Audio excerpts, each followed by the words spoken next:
പക്ഷെ ആ ഒരു ഒച്ചയില്ല ചേച്ചി, ആ സമയത്തുള്ള ചേച്ചിയുടെ ഒരു ഒച്ച അത് ഒരു വേറെ ഒച്ചയാണല്ലോ ചേച്ചി, ഈ ഒച്ച അല്ലല്ലോ ഞങ്ങൾക്ക്. അല്ല, അത് മിക്കവാറും അത് എന്റെ മാനരസങ്ങളിലൊന്നും ഇങ്ങനെ വരുന്നതാണ് ചെറുതായിട്ട്. അയ്യോ എന്ന് പറയുമ്പോൾ അകത്തോട്ടാ വരുന്നത്. അത് പക്ഷെ അത് ഞാൻ അന്നൊന്നും ഇതിനെ ഒന്ന് എടുത്ത് പറയത്തക്ക രീതിയിലൊരു അങ്ങനെ ആരും ശ്രദ്ധിച്ചിട്ടൊന്നും ഇല്ലെന്ന് തോന്നുന്നു എനിക്ക്.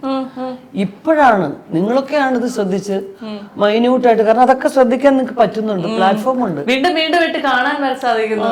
അപ്പൊ ചെറിയ മൈന്യൂട്ട് എക്സ്പ്രഷൻ ഒക്കെ പറയുമ്പോൾ ഞാൻ അത്ഭുതപ്പെടും. അന്ന് പൊതുവെ എല്ലാവരും ആ നന്നായിട്ട് ചെയ്തിട്ടുണ്ട്, പക്ഷെ അന്നെ രസമായിട്ട് ചെയ്തിട്ടുണ്ട് എന്ന് പറഞ്ഞിരുന്നല്ലാതെ ഇങ്ങനെ വളരെ തിയേറ്റർ മാത്രമല്ലേ ഉള്ളൂ കാണാൻ.